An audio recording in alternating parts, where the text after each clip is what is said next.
दोस्तों, जब भी हम कभी घूमने जाते हैं या फिर एक शहर से दूसरे शहर जाते हैं तो उस दौरान हमें कई ब्रिजेस देखने को मिलते हैं। और इनमें से कई ब्रिजेस ऐसे होते हैं जो बहती नदी या उफान मारते हुए समुद्र पर बने हुए होते हैं।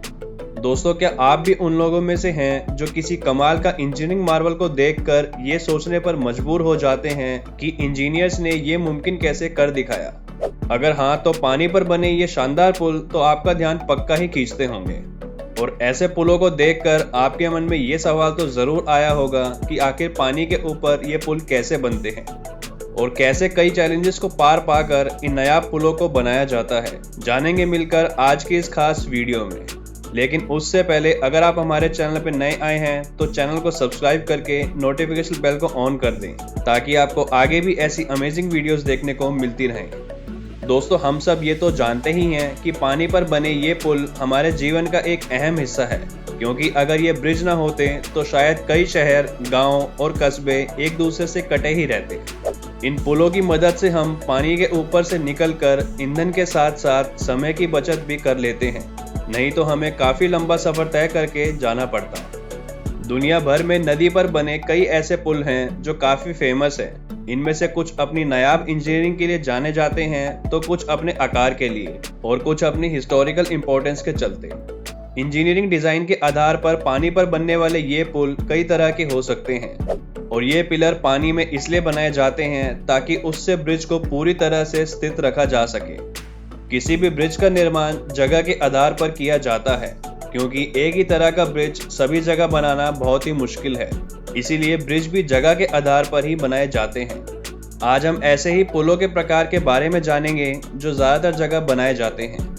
दोस्तों, कोई भी पुल तब तक वजन सहन कर सकता है जब तक उस पर पड़ने वाला वजन डायरेक्ट या इनडायरेक्ट तरीके से जमीन में ट्रांसफर होता रहे। एक पुल पर लाखों टन का वजन हो सकता है, लेकिन फिर भी ये पुल मजबूती से खड़ा रहता है।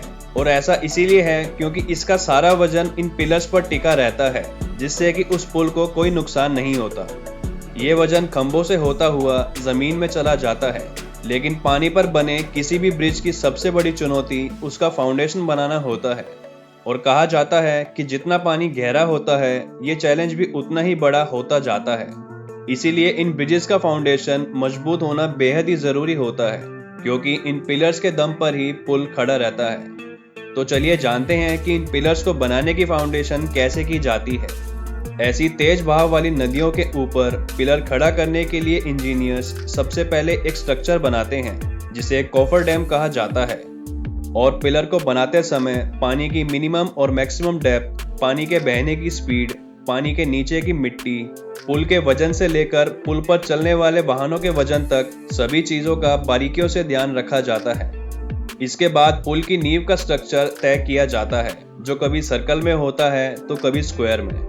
लेकिन अब सवाल ये आता है कि आखिर ये कॉफर डैम बनाया कैसे जाता है। दोस्तों, कॉफर डैम बनाने के लिए स्टील के लंबे लंबे टुकड़ों को एक स्ट्रक्चर पर फिट किया जाता है, जिसमें उसे सर्कल या फिर स्क्वायर शेप दी जाती है। और जब यह बनकर तैयार हो जाता है तो इसे पानी के अंदर डाल दिया जाता है। इन स्ट्रक्चर्स को मशीन की मदद से धीरे धीरे पानी के अंदर डाला जाता है ताकि ये उसमें अच्छी तरह से सेट हो जाएं। इसके बाद बड़ी बड़ी मोटर्स और पंप के जरिए इस पूरे स्ट्रक्चर के अंदर के पानी को बाहर निकाल दिया जाता है, जिसकी वजह से यहाँ पर एक सूखी खाली जगह बन जाती है। और उसी सूखी खाली जगह पर पिलर बनाने का काम शुरू किया जाता है, जहाँ कई सारे वर्कर्स लगकर इस जगह पिलर बनाते हैं।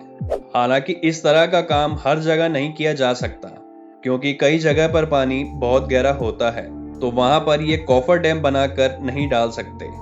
जैसे कि बीम बनाने के लिए सबसे पहले समुद्रों में कोई ठोस जगह देखी जाती है और फिर उसके बाद उसकी गहराई नापी जाती है। उसके बाद बड़ी बड़ी मशीनों के द्वारा वहां खड्डा किया जाता है। फिर उस खड्डे में स्टील या फिर लोहे के बड़े बड़े पाइप डाले जाते हैं और फिर पाइप के अंदर का सारा पानी बाहर निकाला जाता है, जिसके बाद उस पाइप में सीमेंट और कंक्रीट का मिक्सर भरा जाता है। और आपको बता दें कि जरूरत के हिसाब से एक से ज्यादा खंभे तैयार करके आपस में भी जोड़ सकते हैं, जिससे एक मजबूत पिलर तैयार हो जाता है। जैसे जैसे ये पिलर बनते जाते हैं, वैसे वैसे ही उन पिलर्स पर रोड भी तैयार की जाती है। जब 2 खंभे बनकर तैयार हो जाते हैं, तब बड़ी बड़ी मशीनों के द्वारा उनको जोड़ा जाता है और ये सीमेंट कंक्रीट से बने हुए ब्लॉक किसी दूसरी जगह पर तैयार होते हैं। ब्रिज का आधा काम बाहर किया जाता है और बाकी का काम समुद्र, नदी या फिर उसी जगह पर किया जाता है जहां पर वो पुल बनकर तैयार होता है। इसके बाद बड़ी बड़ी शिप्स के द्वारा इन ब्लॉक्स को समुद्र में ले जाया जाता है। वहां पहुंचने के बाद इन कंक्रीट के ब्लॉक्स को ऊपर उठाया जाता है और फिर स्टेप बाय स्टेप ब्रिज का निर्माण किया जाता है। कुछ सिचुएशंस में कॉफर डैम को फ्लोटिंग भी बनाया जाता है, जहां पर उसके नीचे कुछ ऐसी मशीन्स फिट कर देते हैं जिससे वो पानी के ऊपर फ्लोट होता रहता है। उसके बाद इनको रोटेट करके पानी के अंदर डाल दिया जाता है और ये करने में काफी समय लगता है। ये काम काफी ज्यादा खतरनाक भी होता है, लेकिन जो भी लोग इन कामों को करते हैं वो बेहद ही प्रोफेशनल और एक्सपीरियंस्ड होते हैं, क्योंकि अगर किसी नौसिखिए से ब्रिज बनवाया गया तो उसमें कई सारी दिक्कतें भी आ सकती हैं और उसका परिणाम कई सारे लोगों की मौत से भुगतना पड़ सकता है। हमारे भारत में ही ऐसे कई नायाब ब्रिजेस बनाए गए हैं, जिसमें से एक है बांद्रा वर्ली सी लिंक, जो कि मुंबई में स्थित है। इस ब्रिज की लंबाई कुल 5.6 किलोमीटर है, जिसको पानी के ऊपर बनाने के लिए लगभग 11 साल लग गए थे और इस पुल को बनाने के लिए लगभग 2.25 लाख करोड़ रुपए का खर्च आया था। तो दोस्तों, अब तक तो आप समझ गए होंगे कि इस तरह के ब्रिज को बनाने में इतने पैसे क्यों खर्च होते हैं और क्यों इतना समय लगता है इनको बनाने में। उम्मीद करता हूं कि अब आप जान गए होंगे कि आखिरकार पानी पर पुल का निर्माण कैसे किया जाता है। दोस्तों, वीडियो पसंद आया तो लाइक और शेयर जरूर करें और हमारे चैनल ज्ञानसम को सब्सक्राइब करके नोटिफिकेशन बेल को ऑन कर दें, ताकि आपको आगे भी ऐसी मजेदार वीडियोस देखने को मिलती रहें।